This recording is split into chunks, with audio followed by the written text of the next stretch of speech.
Woohoo! On air. Looks like we're live.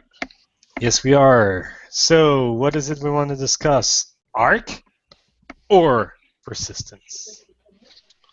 Or both. Or both? Shall we start with persistence? As long as it's quick. Otherwise, we'll be talking Arc until next week. Well, we'll be doing that anyway, probably, to be honest. Do the persistence, because the Arc is going to take more than a week. I'm almost convinced of. Me too. So, do the persistence now. This is like Maui scheduler backfill.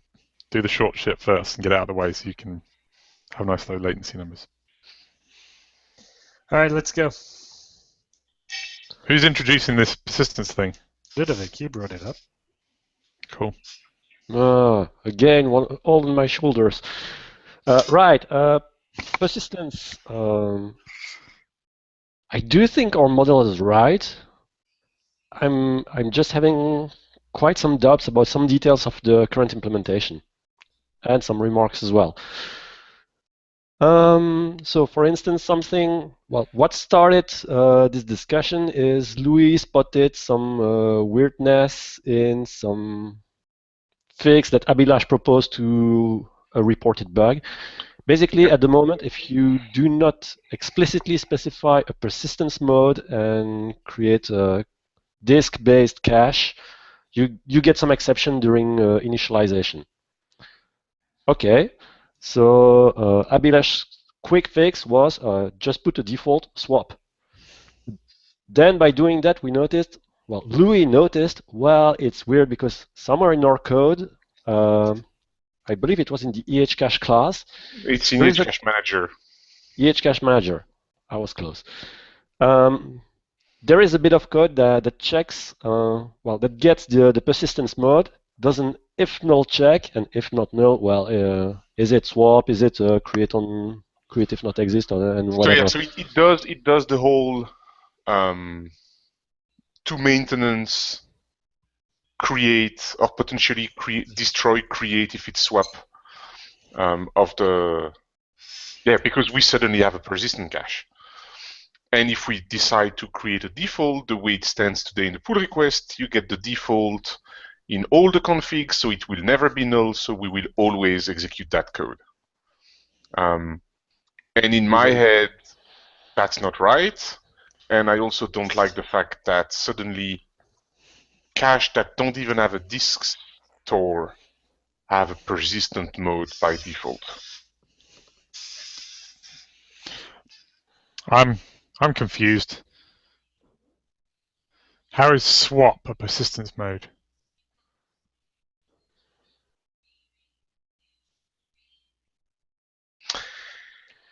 It leaves stuff on the disk. Alex will love that question, because I know it's the question he probably wanted to ask too. Yet another pedant request. It's not. Okay, so there's history in this, and I was responsible for the previous abomination that was in this area. The people who shall remain nameless, but probably know who they are when we talk about them, advocated for persistence modes that encapsulated both controlling whether things were persistent or not, and also what kind of topology was in operation or underneath the hood. So, i.e., temp swap, persistent, and restart. And was it temp swap, persistent, restartable, and clustered? And temp swap is not persistent and implies something about a topology, which may or may not be true anymore. Then the other two both imply persistence, but of different kinds, and things about topology. And the third one is both the topology and also required that it be. So basically, it was too weird. I agree with that too. So it's yet another. And it sounds like we're repeating the same mistake. Yes. So just by not copy paste, but copy paste of ideas, if not code. There we are. And the point I made with regards to it's not. It's the name of what is it? Temp swap, whatever the. Let me open it. It's not persistent. It shouldn't be called a persistent mode. No, it's not. It's the thing that controls the life cycle of the persistent data, because it's not temp swap anyways, right? It's not what it is. Well, it depends on. Yes. It's not. Anyway. Even on the loosest definition, I will. To me, the answer is that you need persistence is true or false, or maybe no. So non-fault tolerant, fault tolerant. Wait. No. Now that we need to make really sure we understand what we're talking about. Go to the persistent mode enum inside the cache configuration and look at the options. Why don't you share your screen since we're on a hangout on there? Because it's going to be... All right, you're right. Oh, yes, but we want to make you angry and suffer. Yeah, I know. I deserve suffering. Why else do we let you work here? I wonder about that. Share that, and my screen looks so much better than I do anyways. All right. So I think the problem we have is actually the name. I don't see anything yet. Maybe it's the hangout have send. Oh, maybe I should click. Sorry. Now you probably need to present to everyone. Yeah. All right. So here we are. So I think the real problem we have is this is badly named. And I think this is persistence mode swap. What on earth? Yeah, exactly, right? None of those are persistence modes. No, they're not. Actually, they're shortcuts for controlling the life cycle of the data that's held on disk. What if it was previously persistent and there's stuff on disk, but I want it to be... Effectively, what I think we want is this. Create on... It's not right? Delete on stop. That's creative absence. That's good. And that's based. No, you need creative absent and creative absent delete on stop. No, wait. Don't look at the whole enum set as complete. Is this rename that I just did on the swap correct or not? Do they mean the same thing? And I'm not talking linguistic here. I mean semantic in the code. I don't know. I'd have to talk to somebody who did that. No, in the code, what it does is it does delete and create on start, and delete on stop. Yes. So if you say swap, if it finds something, it will explicitly delete it when starting to make sure you don't reuse it. Replace on start or maybe it's install on start or. No, replace on start, delete on stop.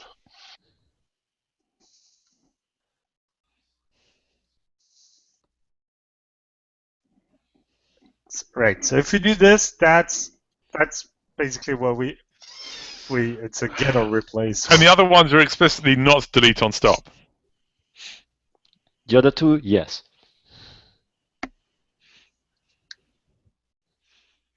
But of course the top one is not a persistence mode. That is not right. And then that's what I meant. So I think that swap was badly named. Data life cycle.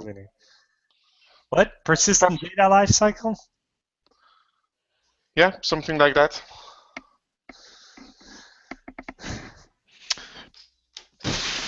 And it is persistent data because if you crash the JVM in the middle and you change the config, even if you started with swap and you restart with creative absent, you can probably recover the data. Well, if you're lucky. Not considering any of the difficulties of reloading files if we crash at the wrong time. That's not what I'm talking about here. Okay. It still is persistent data in the sense that it will survive the JVM and possibly can be recovered. Yes. We don't encode that state in the data itself. So if you crash the JVM at the right moment, even if you were configured in swap and then you restart on expect exist, it can work. So I think it's in that sense that Alex says. Yeah, because I came up with this stupid idea, right? This is supposed to be the Hibernate equivalent. Yes, I'm going to say it's exactly like the Hibernate DDL shit.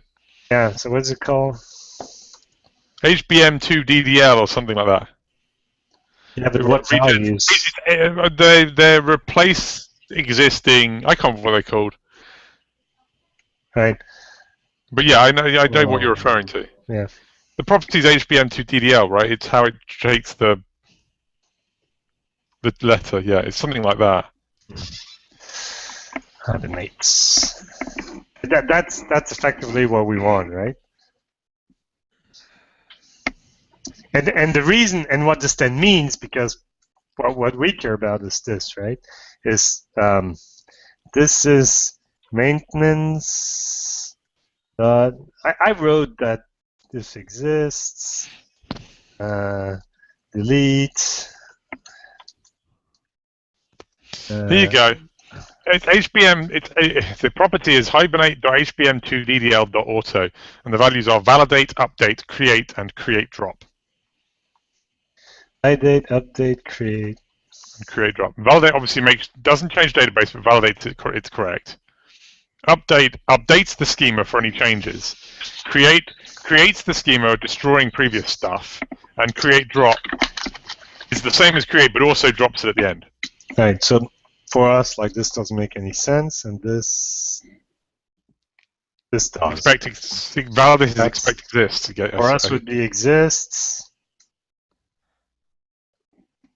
Recreate drop, effectively, right? Yeah. Delete. But is it right that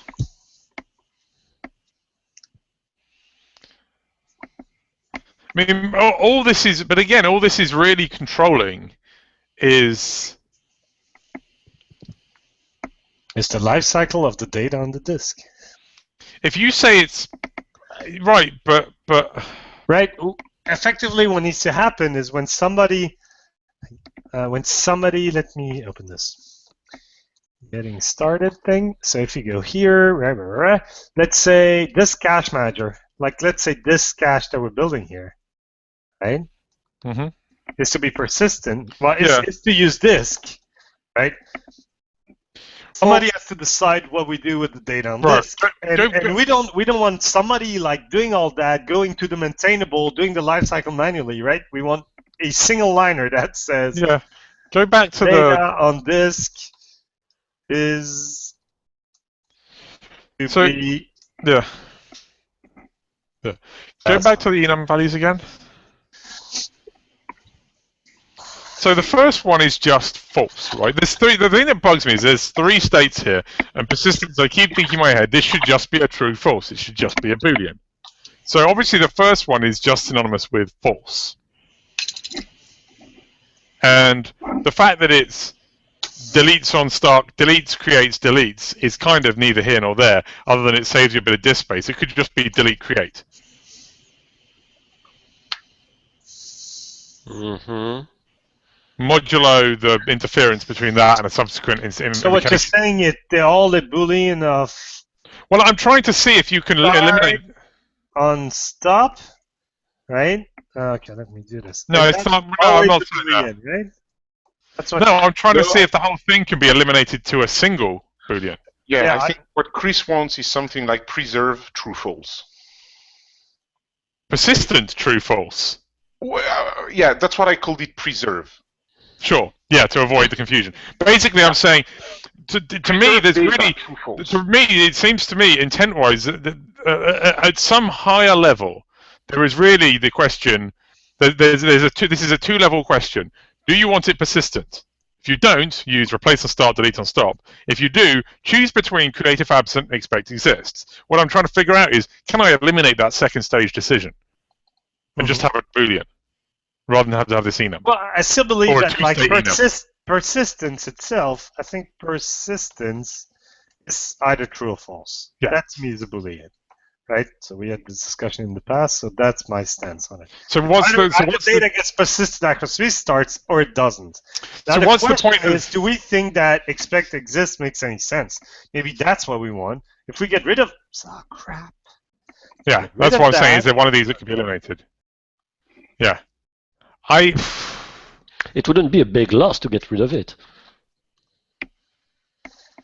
I mean, what's the user would be my take, right? I think It all depends. No, it all depends if we want. Yes, I know that.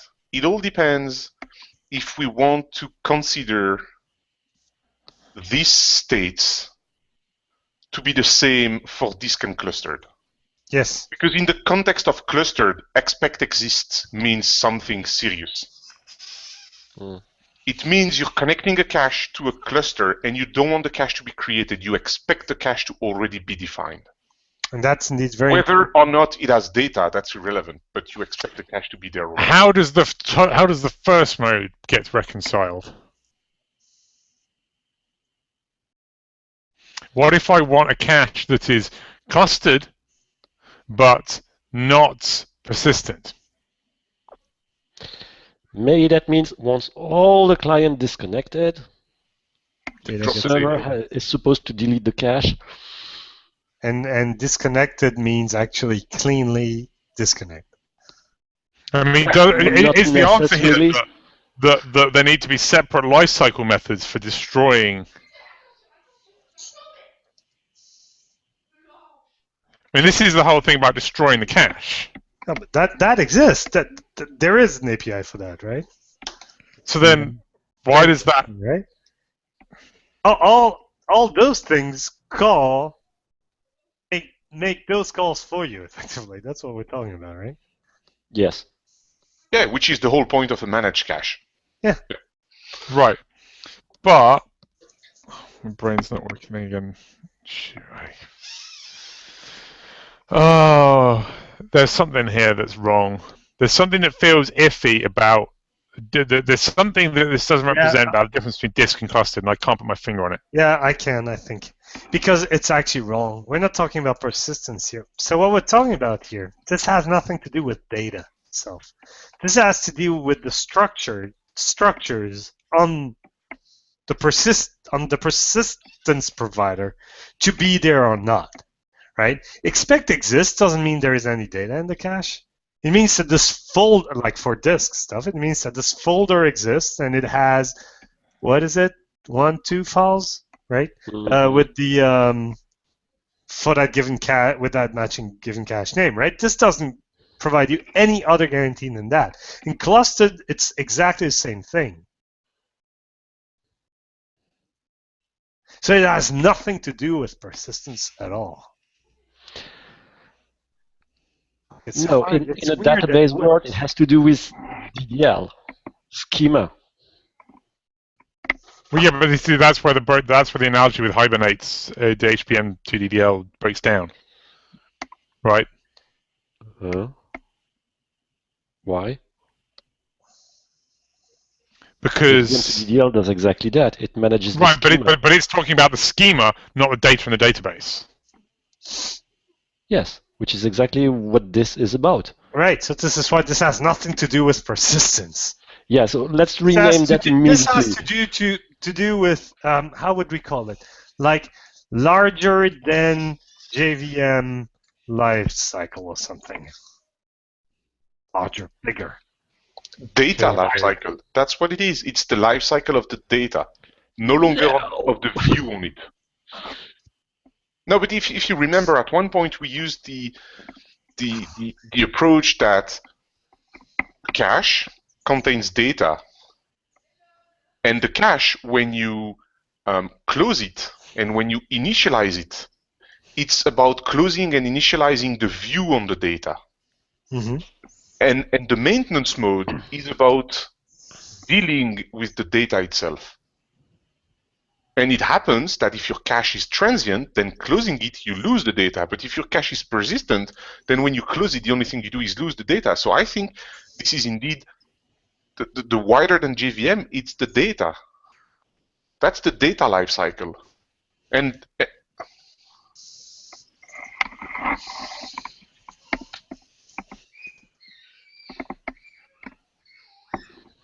it's really trying to, well, what it's doing is it's trying to actually generate a binding between the open and close on this JVM lifecycle view on the data to the data lifecycle itself. Yeah. So it's basically saying, should an open imply a create if it doesn't exist? Should a close imply a destroy? But my argument would be is that for clustered, that's almost always, at least the second one is almost always a no.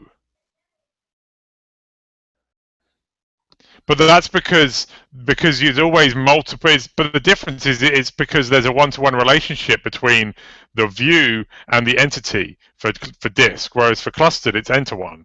So you can't just destroy it on an arbitrary. Like, who would know which one to choose?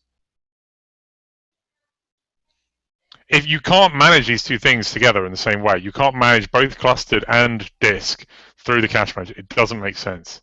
They're different kinds of things because of that one-to-one and one-to-n relationship.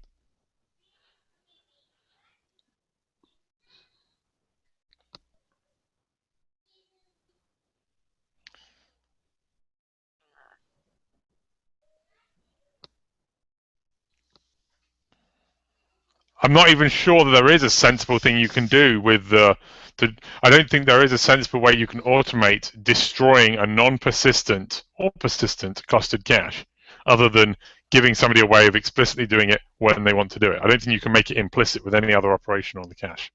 It doesn't make sense. I'm saying that as an assertion I'm not amazingly sure of, but I'm hoping someone will challenge it if it's wrong. Hold on. Say that again. I'm not sure I got. So with, sorry, I'm just adjusting things. With disk, right? When there's a one-to-one relationship between a given cache entity with a life cycle longer than the JVM, i.e. the disk files, and a view on it. There's only ever one JVM POJO object that has a view on a given set of disk stuff. So at the point when I create that view, it's totally rational for me to make a decision not only about what's the behavior if the on-disk stuff doesn't exist when I create it, but also what's the behavior when I close this view. I can decide, because I know nobody else is going to come in and open that disk. That's not allowed to happen. I know I can sensibly decide, do I want to destroy that disk data when I leave? Whether or not it's persistent, you might decide at an arbitrary point to say, this particular application's special. When it's finished doing what it's doing, it's going to destroy this thing, even though it's persistent. But you can make a decision there because it's a one-to-one mapping. You know no one else is going to come in. In clustered, there are many clients on one server. So there's many POJO objects in different JVMs, potentially the same JVM, that all view the same clustered data. So it's not possible for a single one, without knowledge of all the others, to make any rational decision or sensible decision about what should happen when its particular view closes. Because it doesn't know that there are other views open. So I was muted, but effectively what I'm trying to say is what I did typing in the code there. I think the only thing we care about is whether we should create the thing if it's not there. Yep. And other than that, you have to let the... and in disk cases, you might care about destroying it. But to be honest... Let the user do it. Let the user do it explicitly themselves. It's also nice because a creative absent is an explicitly non-damaging operation. You can't really screw up by calling that by mistake. It's really nasty to have potentially dangerous, damaging things happening implicitly. I really don't like the idea about, at least for disk-based caches, to the fact that say the equivalent of swap. No, what? There is no swap. Wait a second. We need to stop using this word because it really pisses me off. There is no swap. There's two Boolean settings now. They're independent, right? One of them is Boolean. Should I create the persistent state? Well, not. Should I create the bigger than the outside the JVM state if it doesn't already exist? The second argument is, should the outside the JVM state be given a life cycle bigger than me? Effectively, right? Which is another way of saying persistent, but just phrased in lifecycle terms. Right, but so what would it? Then you need to split it into two things again for cluster, because that can mean the same thing for clustered and unclustered. That works perfectly. The second one only really makes sense in disk. You could do it in clustered; it would just be really weird. Or rather, the false doesn't make much sense in clustered.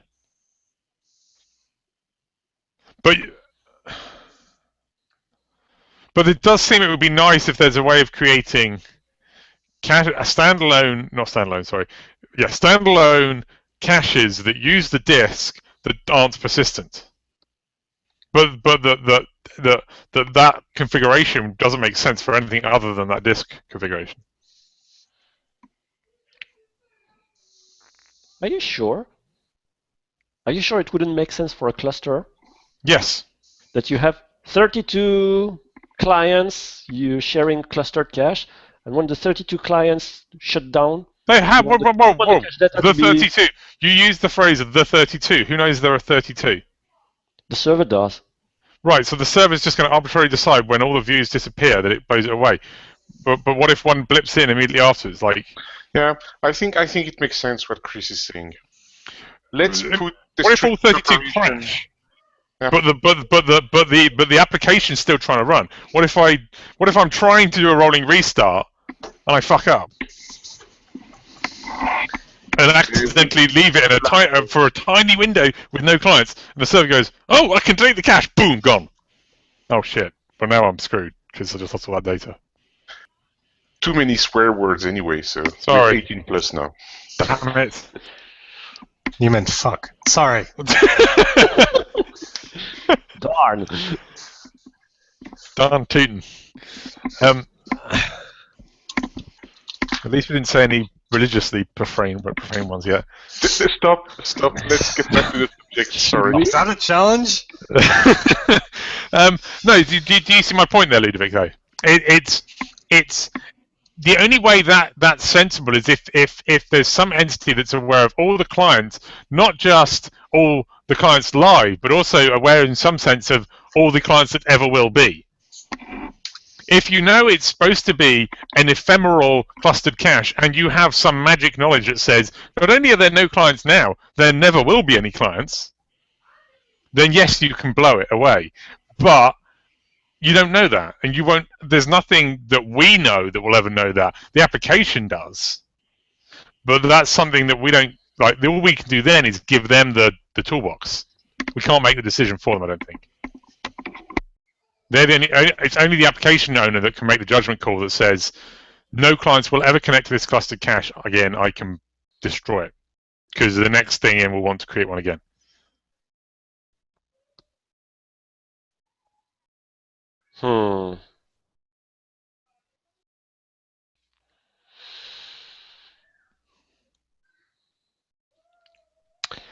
I understand your point of view.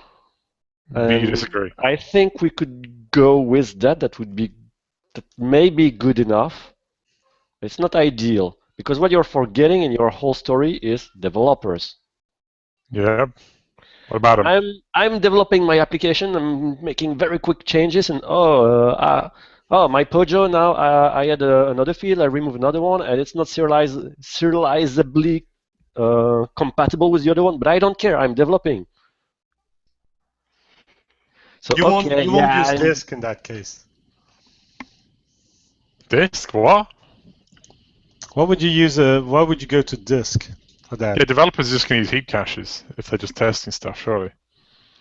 Maybe off heap. Yeah.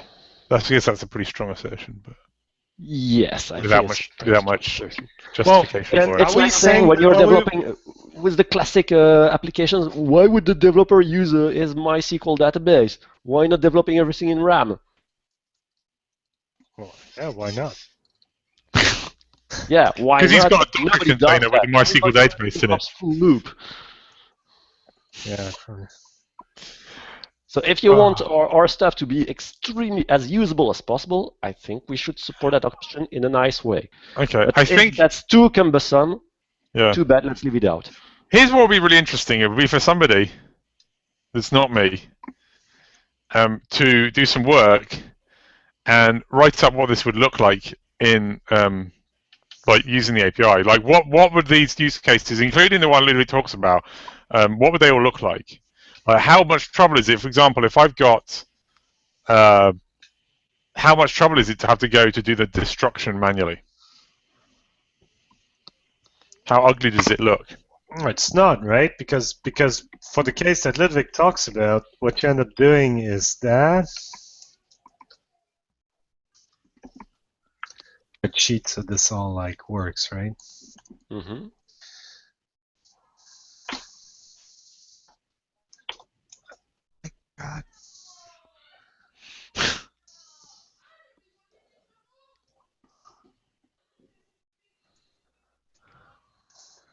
There are probably concrete implementations of that. It just goes quicker that way. So let's say you got your persistent cache, right? Because that's all you care about. Not sure what's here. Looks like I forgot. Oh, that one's return null. There you go. So compiler's happy. So I got my cache manager. All I need to do.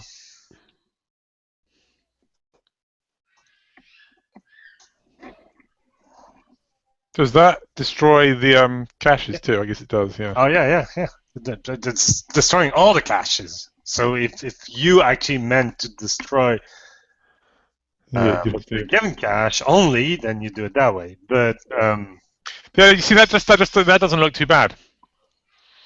Okay, and can you do it? One next step. While the application is still running, destroy the cache and recreate it. Do we want to support that, and is that possible as of today?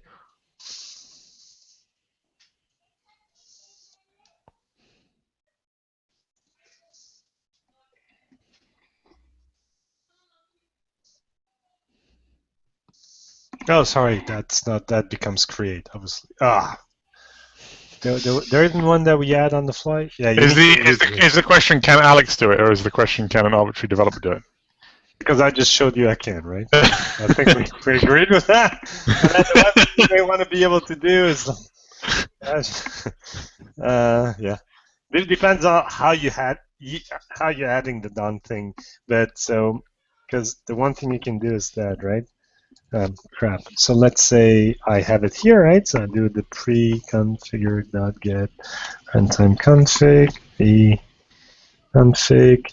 Not sure whether what I'm going to type is going to work, but cache manager dot create cache. I think it should, but probably I'm wrong. Pre-configure dot command configuration. Okay, that's how you do it. So you do. That's one way of doing it. And there, well, yeah, no, that's the way you do it. On the cache manager, that's the way you do it. Yes. Okay. Well, maybe that wouldn't be that bad.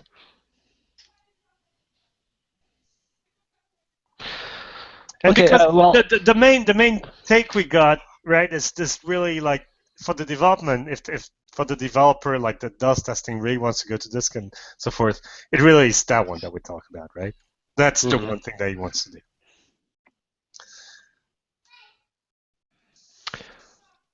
Okay. We'll find out how ugly it is as well, because we're going to be do all of that in our own tests.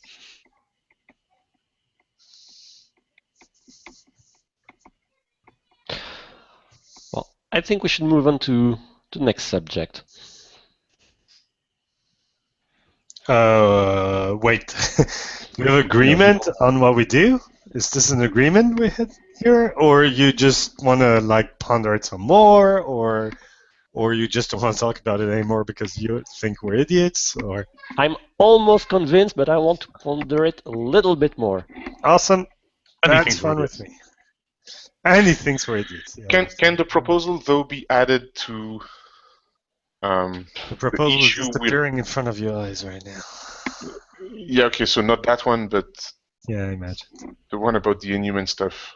So enum goes away, and we add a boolean that's all about whether we add the thing or not. Oh, see, that was already here. That was already there. And that's for issue 339. So we remove the enum, we replace it with a boolean, and we call it persistent. Oh, persistence. No, that's different. It's create if absent, I guess. That you want, like create persistent data if absent or whatever. Because we didn't solve all problems, right? Proper name. If we do this, that's on the config. Arguably, this like only makes sense like if there is a disk tier involved or a persistent tier involved, and that all goes back into the discussion I had, or the point I was trying to make. Do we want to make like the cache configuration also sort of reflect the even though that's always a code by the way, to the cache stuff, so that there is a persistent cache configuration, and that you get to it only, but indeed there is a problem with the trickery of this guy here. Is persistence maybe a property of the cache, but the other stuff's property of the stores in question? Oh, I'm not sure why you're asking this, but if you tell me... Because I'm ignorant. Pretend I didn't ask you if it's a stupid question. No, it's not a stupid question. It may be a relevant question. The thing is that from a user perspective, there is no store. That's going to rear its ugly head again later, though, right? Because there's going to be stuff to configure on the clustered store that doesn't have any bearing on.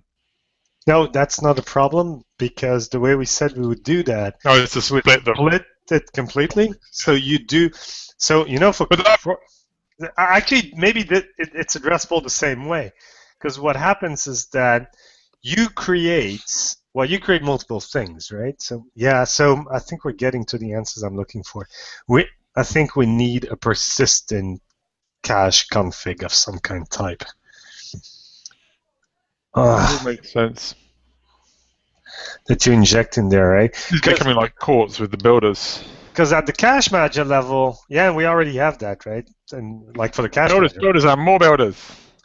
So the way this would work, right, is at some point here, in this, wait a sec, in this chain here, something, let's say this thing here in this case, returns a persistent cache config builder for a very long class name on my certain file systems. It's horrible. But anyways, that's what it would be, right? And all of a sudden that thing lets you control the other stuff. And I think that actually you pass the minimal bits in here, right? And for clustered, the good news is that what you can do is possibly pass nothing in, which effectively means that you expect all the data to already exist on the cluster for the cluster side config things, and so that you're not configuring anything on the cluster, right? Does that make sense? So if you live in an environment where, like, imagine an environment, somebody created all the data structures on the server for you, right? And all you ask is it to be backed by whatever was configured on the server.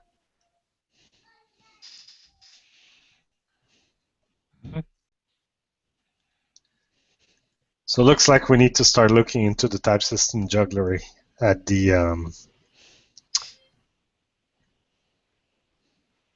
it just is annoying with regards to the resource. It's going to be interesting there because you can have non-persistent cache inside a persistent cache manager.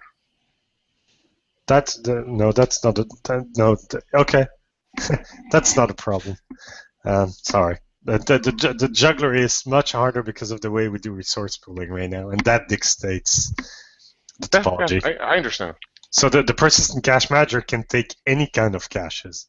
It's just that any kind of cache configuration builder, even based on what we said last time.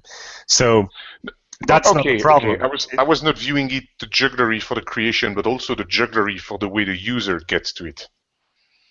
When he has a cache manager and he gets a cache out of it.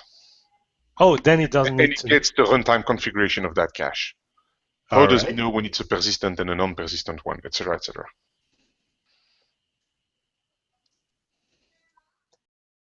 Okay, but why does he care at the type system? You don't now neither, right? A persistent cache doesn't return. A persistent cache manager doesn't return persistent caches. It returns caches. The thing that life cycles it is the cache manager, so you don't get anything to do with a persistent cache. Am I making sense, or am I missing something? Like, the user doesn't care, ever. He cares at the cache manager level, and he cares. And what I'm proposing is the jugglery at the builder level, so that you don't get exposed to the persistent aspects. Sorry, so that you don't get exposed to the persistent configuration bits of your cache, except if you're explicitly configuring a persistent one, which is important for the clustered case because there's possibly way more that needs to be configured. Am I making any kind of sense or not at all? No, you are. I was thinking about if you want to call destroy only on persistent caches, but who cares But if you destroy don't. on You don't. non-persistent? No, you don't. You're never allowed to do this. That's by the contract. If it's a persistent cache that's managed, it's the cache manager that destroys it. Yeah, You're but that's never what allowed. All right. No, Okay. but calling destroy on a non-persistent cache is a no-op. I don't know. Right now, you could say it's an illegal. You pass in the alias, right? So you're not. So it could be an illegal argument exception. It could blat. Yeah, no, but that's what I'm saying. If it is, if yeah, whatever, forget. I think we're good. Okay, I like that. Anyways, so You somebody guys happy? I wasn't concentrating through that bit. So yeah, So who wants to make a proposal around that? From an API perspective, I think the only thing we care about is configuring. well, who's working on? Who's assigned this issue at the moment? Abhilash. Then he should do it. He's I not have a here, lash. so I think he's. Yeah, but he can listen to it later. Yeah, and see that he just got work pushed on his plate. Yeah. You know, Yeah, actually, he's on Shield at the moment. Oh, though crap, because actually, you know what? I think it was a very good idea that he would try to do it. we can try to give it to him anyway. So honestly, I think we should try, because I think we should try to what I dodge said- as much work as we can. So I think he should do it. And let's so, yeah, get to that and see. and, So I was and too busy we trying could, to figure out how far a plane goes in 90 milliseconds. Exactly. because I don't think we need that fixed in a hurry. Oh, no. I mean, the bug is there in the M1. Unfortunately, there is no hurry, but to have it fixed for M2. But M2 is not like next week, so. All right, Wood. Okay. Cool. Arc! Alex runs away from the presentation. You proposed it, Chris. No, Alex did, I'm pretty sure. You were very keen on speaking ARC. So you Oh, but the introduce answer it. is 3 meters. If our plane goes in 90 milliseconds. Ah, Alex is done. He's done ARC. ARC! Sweet. So we should probably explain this. So Yes. ARC stands for Automatic Resource Control, which was a I feature thought it introduced. stood for Adaptive Resource Control. I thought it meant Alex rules Crap. crap. Crap, yes. My understanding was it always stood for Automatic Resource Control, but I'm pretty sure it was named by marketing or Steve Harris. So Whatever. Ouch, name dropping. That was I know very nice. he won't listen to this anyway. Actually, he might do, but he can email me later and complain. So what it does, so it basically what it allows, there's two things ARC brought in, and they're kind of independent and kind of not. One is the ability to size caches in natural units, i.e. byte unit rather than count unit. Obviously, that was already present in certain tiers because of heap ID, i.e. because that's it's the unit it thinks in, so it's its natural unit in the first place. But ARC allowed you to do it for other things too. The other thing ARC allows you to do is to declare, and I'm going to word this in a way that doesn't actually describe what the current ARC does, but what I think is the simplest way of thinking about it. It allows caches to share resources and automatically balance which cache in the group gets to use how much of the resource in response to how much load is being placed and what kind of load is being placed on the various caches. That's what ARC does. Right. And it works fine in 2x. Except there were some decisions made. Well, from my point of view, it works fine except for two things. One is it doesn't really handle dynamic configuration or dynamic addition and removal of caches very gracefully or very uniformly. Mm-hmm. And we can go into why that is in a bit. And the other issue that I have with it personally is that, to my mind, it unnecessarily binds cache managers with pools. So in 2x, you have the choice. You either specify this cache uses this much resource of this Right. type, or Can I- this cache plays Can in the cache manager's pool. Can I try to make a sort of re-give the almost same explanation I think as you did, but in a slightly different way, right? You mean Can in you your correct- voice? What? I said you mean in your voice. Yeah. Yeah, It's fair lower enough. tone, I think. But Sure. anyways, so You- effectively what we're talking about, I think, in all cases, right? Because the same is true for the heap, off heap or whatnot, is you allocate an amount of memory of something, of a resource. Mhm. So in the case of the heap, right, which seems like the easiest one, and actually I don't think it really is. What you want to do is your application only needs so much to work. So you got all that remaining that you can use to cache. Yeah, for the cache, yes. Right? So this is why I think actually the heap is the complex one. The off heap isn't shared with anybody else. We do our Well, thing, except and for the it's fact that, easier. that it's the stage where you can relabel the box and label the big square box the amount of memory on the system, and the other box. But then same thing again, right? Yeah, except if you go Hard in a different way. other stuff. It's the same problem. But anyway, go on. So you got all that memory there left. So what people had to do in the past is they would need to say, all right, I got say 2 gig here that I can use for things. How much elements is that? Right? And that's really what you want to do, right? You add. Let's say your app worked perfectly fine in 512 megs. You're happy. Should I? You have a weird machine with a weird amount of RAM on it. So that works fine. I add 2 gigs. Now, how many elements is that, right? And how many elements is that? Also, what you also have to do is split it in terms of caches, right? So either you make it one cache, or especially now that we have the How do I subdivide it, and how much memory does each cache need? Right. So that's a very hard thing to do. So yes, we introduced the byte-based for heap 2, so that we tried. I think we made this pretty good. Measure like how much memory, like the data structure that we use on heap, like use. But then the same is true like for the off heap, for your disk, for your clustered memory, like it's true for everything. And so the problem that Chris said is when, depending on what this is now, if you add, so if that is the static at startup, like say 3 caches, right? If you add one, where does it go really at runtime? Oh well, that works in 2x though. No, I just said don't necessarily mean that's the. That works. That doesn't work. Is that thing joining the pool, or is it statically sized? If my memory serves, you can dynamically add a cache that will join the cache manager pool.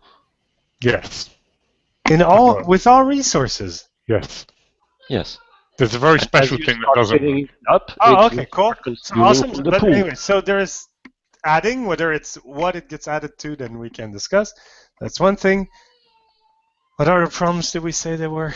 The main problem that exists, the main problem that I worry about that exists because I'm responsible for the fact that it doesn't work, is that if you have the way that the configuration was defined in the way that it was, this is why I think it can be fixed with just some folding of how things are spec'd. Right. You're going to get into pool definitions now, then? Yeah. So when you defined it, or when you sized the cache manager in 2x, and you said 2 gig for the cache manager, right?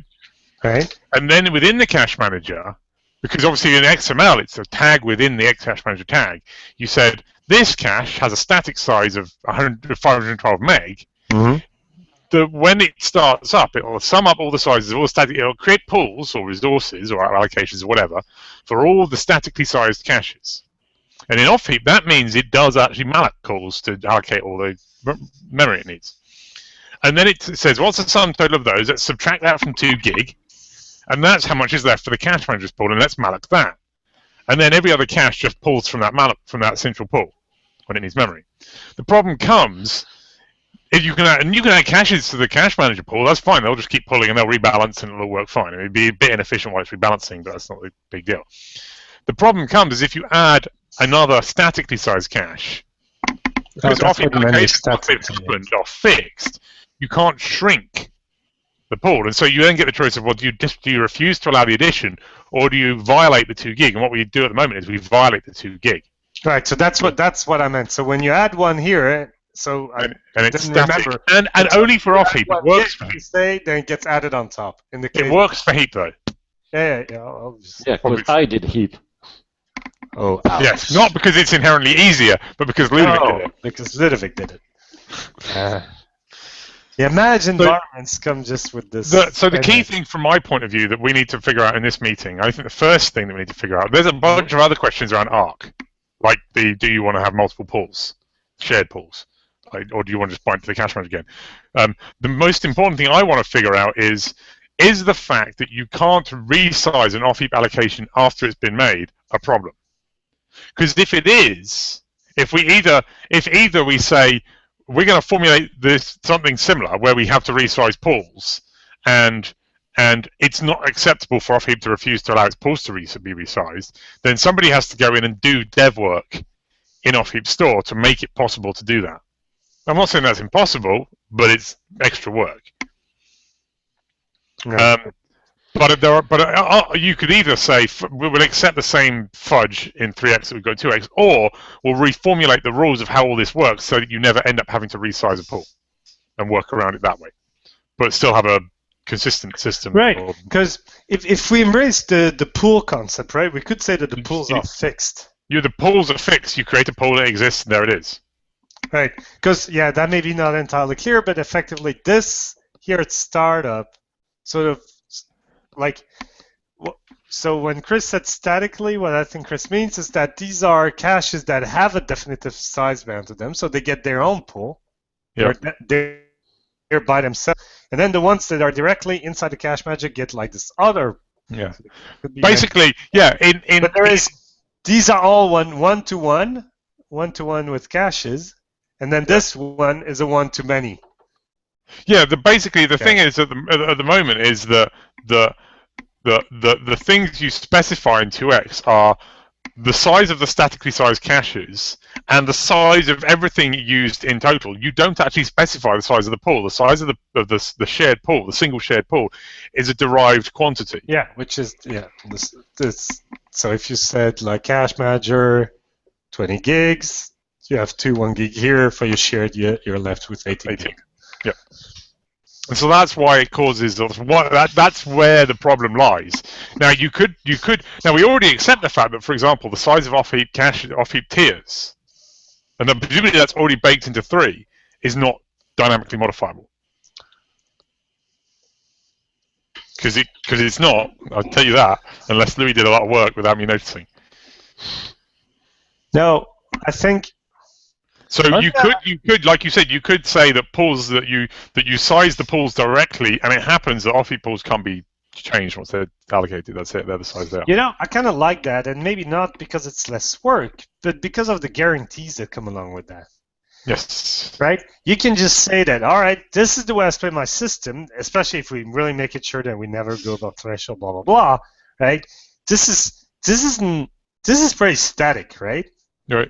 I mean, you say, all right, this goes to this mount point, right? There's going to be only so much memory there, right? Mm-hmm. So so much disk space. The same is true for your heap. You started your JVM, you gave it like an amount of heap data. Same is true for the off heap, by the way. Well, the one nice thing about this model is that, as well, is that you can start out saying the heap pools can be resized and heap caches can be resized, but off heap resources can never be resized, whether they're cache resources or pools. Or whatever we want to use the terminology now, whatever. The point is, you can go from that. If at some point later you add the ability to resize the pools, you can just say, oh, well, now you can. And it's a nice, simple switch to restriction, to just remove a restriction. Right. It doesn't block you. Whereas if you went with what we've got right now, you end up with, I mean, it is just removal of restriction, but it's a really weird, complicated restriction, and the behaviors will all change. I think I kind of like the static pool definitions. I just think I would like to see them become first-class citizens. I.e. not bound to the cache manager? Probably, yes. Not implicitly, if you want. Not one-to-one bound implicit. Yeah. Pools. You just define pools, and the reason I think this is cool because also there isn't, so maybe finishing the story here a bit, how then those 3 caches will share this pool here, is actually dependent on the access pattern. So you see, this one's actually that happened randomly, but it helps me now. This one's actually bigger than these two. This isn't a fixed thing. This is anytime t, those ratios could change, right? But they share that, and I think this is kind of cool. But this builds on one thing, is that like each byte into all of these caches are worth the same. And that's something we don't know. So let's say if this cache is being populated from a database that sits like right close to you, not a problem. But this thing here could hold like less data, but it's derived data from 3 web services that every time you hit them, you actually pay them. I don't know, there are some quotas or whatnot. Yeah, exactly, right? So both in terms of latency, here a byte costs way more when you have a miss, but also possibly in terms of really like what it's worth, right? So that's kind of sad. Sorry, I missed that discussion because I phased out because I was reading an email that Louis sent. If you really had such a use case, create 2 cache managers. Well, we talked about. Yeah. Well, they all share the same pool. So what would? Sorry.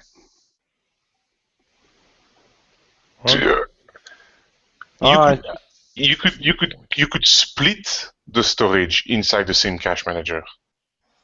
That's what I'm arguing for. That's what he's arguing for. Just create pools, and you put the things that sort of where they have the same value is true. You put those cache and use the same pool. Here's another. All of a sudden they get,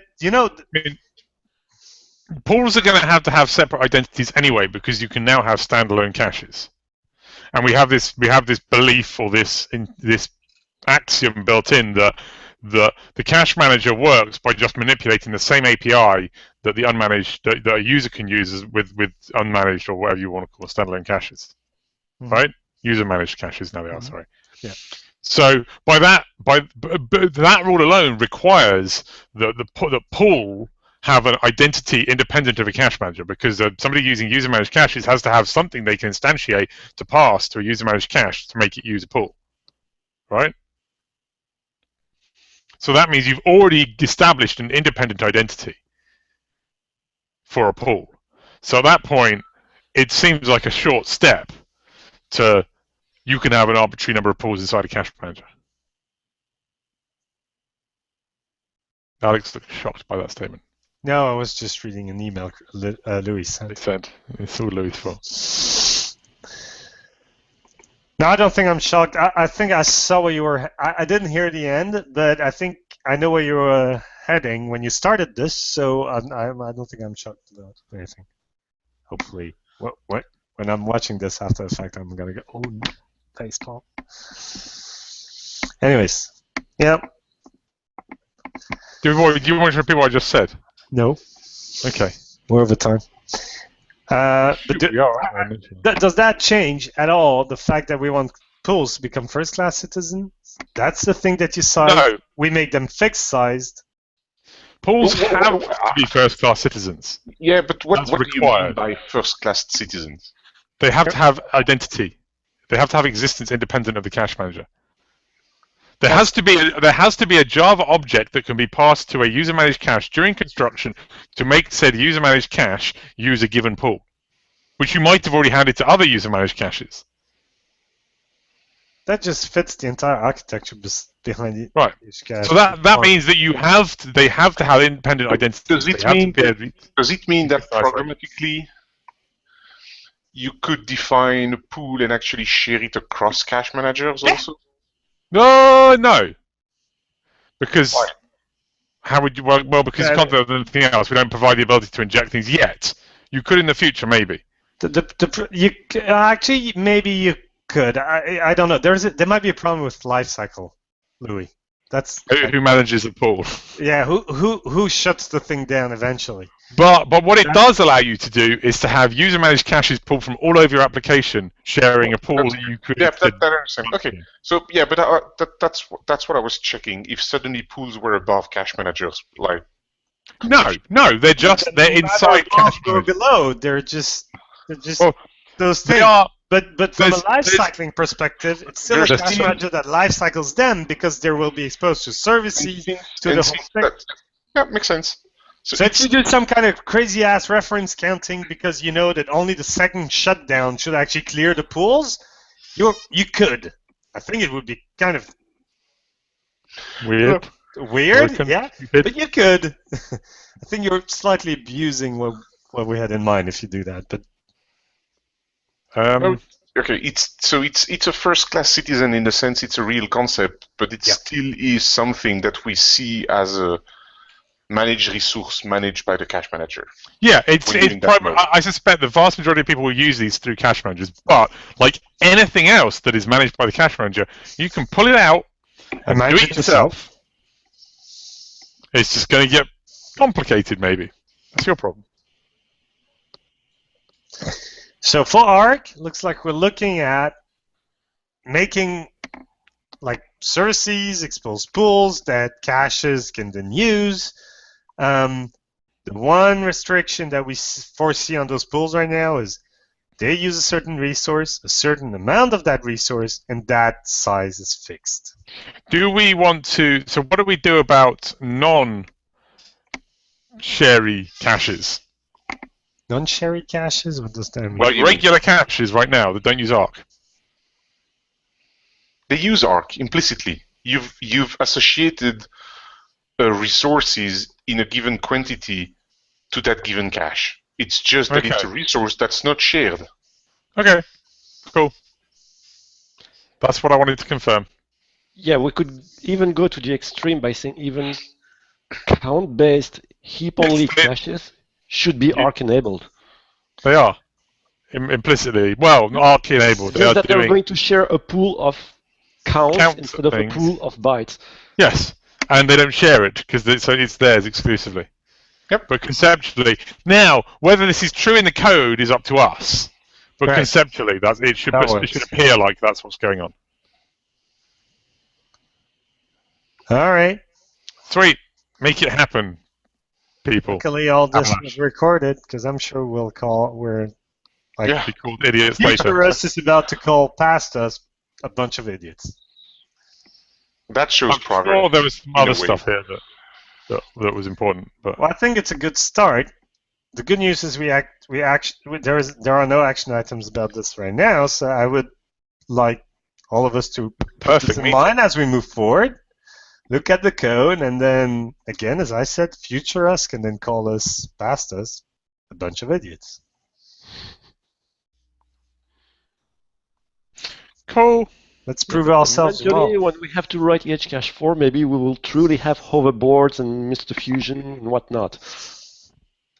Hey, that's in April. It's in a few months. It's in a few months, right? It's what? October 21st, right? Getting there. Yeah, something like that. End of October. By By that time, we will have a time machine, and I hope the future me will come and tell me, no, you're doing something stupid. Yeah. Really heads up. All right, cool. Let me give you my code. See you next time. next time.